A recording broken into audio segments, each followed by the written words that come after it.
अस्सलाम वालेकुम नाज़रीन, नवां ॾिसी रहिया आहियो सुजाग न्यूज़ वन। आया वज़ीर उंदड़ दरिया खान मरियम ख़बर शामिल कयूं था गुलाम मुर्तज़ा अरई जी। अॼु मदरसा अरबिया कासिमुल उलूम दरिया खान मरियमी मदरसे जे नाज़िम आला कादरी मोहम्मद यासीन वैलेंटाइन डे जे हवाले सां मीडिया सां ॻाल्हाईंदे चयो त हीउ हिकु गैर शरई रस्म आहे ऐं इन जो इस्लाम सां को तालुक़ न आहे। इन सां मुस्लमान लाइ उहो ॾींहुं मल्हाइणु हराम आहे। हीअ रस्म यहूदियुनि सिर्फ़ु ऐं सिर्फ़ु मुस्लमान जो ईमान कमज़ोर करण लाइ मुतारिफ़ कराई आहे। इस्लाम बिल्कुलु प्यार ऐं मुहबत जो दर्स ॾिनो आहे ऐं असां 12 महीना पंहिंजे वालिदैन औलाद ऐं दोस्तनि सां मुहबत सां रहूं था। पंहिंजे अज़ीज़नि सां प्यार ऐं मुहबत सां रहण में को बि ॾोह न आहे। बाक़ी वैलेंटाइन डे सिर्फ़ु गैर मुहरम जोड़नि खे पाण में मिलाइण लाइ मल्हाई वेंदी आहे। जॾहिं त इस्लाम मुस्लमान औरतुनि खे गैर मुहरमनि खां पर्दे जो हुकुम ॾिनो आहे। तंहिं हूंदे बि असांजा कुझु मुस्लमान मग़रबी तहज़ीब जी बेहूदा रस्मुनि जी हिमायत करे मुख़्तलिफ़ जाहिलाना दलील ॾेई मुस्लमान नौजवाननि खे फहाशी ऐं बेहया तरफ़ धिकण जी कोशिश में मसरूफ़ आहिनि। ॿिए पासे शहर जे सिविल सोसाइटी पिणु हिन गैर शरई रस्म जी सख़्त मुखालफ़त कई आहे। उन मौक़े ते हाफ़िज़ क़ुर्बान ख़ासकली ॿिया आलम सबूरा पिणु मौजूद हुआ। जॾहिं त प्रेस क्लब जे सहाफ़िन डॉक्टर दिलमुराद ख़ासकली राव वाजिद अली गुलाम मुर्तज़ा अरई काशिफ़ इक़बाल अरई ऐं गुलाम क़ादिर लाशारी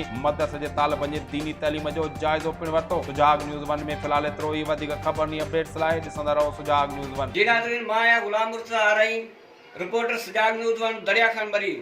जीअं त अॼु पूरी दुनिया में वैलेंटाइन डे मल्हायो पियो थो वञे, इन सिलसिले में अॼु असां मदरसा अरबिया कासिमुल उलूम दरिया खान मरी में उलमा सगोरनि सां मुलाक़ात करे इन ॾींहं जे बारे में पुछंदासीं। जी, अर्ज़ ये है कि मगरबी तहज़ीब के हमारे माशरे में कोई गुंजाइश नहीं है। हमारा माशरा जो है इस्लाम पर मबनी है।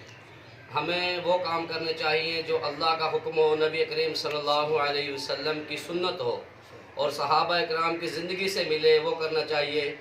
ये वैलेंटाइन डे जो मनाया जा रहा है ये सरासर बेहयाई है। इसे मुसलमानों को धोखा दिया जाता है कि भाई ये मोहब्बत का दिन है।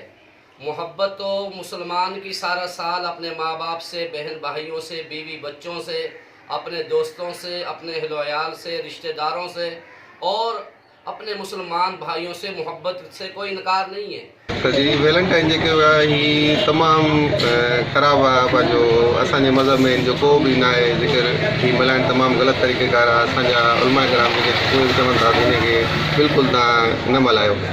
इस्लाम में नाजाइज़ आहे, असांखे न मल्हाइणु घुरिजे। असां इज़तदार माण्हू आहियूं, नियाणियुनि जो ख़्यालु रखणु घुरिजे।